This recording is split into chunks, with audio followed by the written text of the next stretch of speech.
Қойса ауылдансыз? Біз Краснайдан Ояндыққа саламыз. Яңа микрорайонда ма Ояндық? Әйе, Натур етіп саласыз кирпичтен. Алла берсін.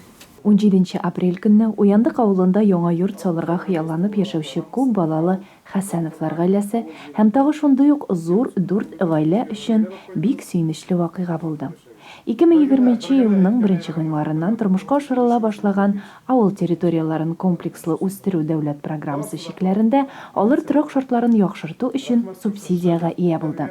Бар кирәкле документларны җыюлар, зарыгып көтүләр артта калган. Һәм менә ниһаять кадерле таныклык кулда. Сертификатларны тапшырганда район хакимияте башлыгы Илдар Мустафин бәхетле гаиләләргә авыл җирендә тырышып эшләргә, башкаларга матур үрнәк булып яшәргә һәм югары уңышларга ирешергә дигән теләкләрен юллады. Сезгә тоже уңышлар теләйм. Монда еще күбрәк сумма, Аллага шөкер. Еще күбрәк сумма. Баланың семьялары күп, җиде. 7 бала белән.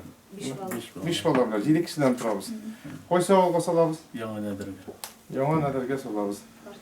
Айылмадым. Партиязда эшләйсезме үзегез? Дальше эшләгез, ярам шулай. Уңышлар сезгә, сәламәтлек. Бүген көндә Сүлтедә гомер кичерүче Бакировлар гаиләсе өчен дә дәүләт ярдәме бик вакытлы булган. Хәзер инде 1 ел эчендә яңа йортка күчү 3 баланы тәрбияләгән гаиләнең төп максаты. Тормыш иптәшем Агыйдел җәмгыятендә эшли. Үзем Сүлте мәктәбендә башлангыч сыйныфлар укытам. Без шушындый сертификатка ия булуыбызга бик шатбыз. Әлеге вакытта инде Ярки авылында җир бирделәр. 3 балалы гаиләгә бушка җир бирәләр бит инде.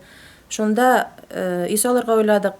Фундаменты салынган. Менә Алла берсә инде шушы бирелгән акча ярдәмендә шушы өйне салып бетербез дип ышанып калабыз. Программа таләпләре буенча субсидия алуга дәгъва итүче авыл җирендә яшәргә, төп хезмәт эшчәнлеген авылда алып барырга һәм торак шартларын яхшыртуга мохтаҗ дип табылырга тиеш. Алина Хадимуллина, Ренат Хадимуллин, Илеш телерадиокомпаниясе.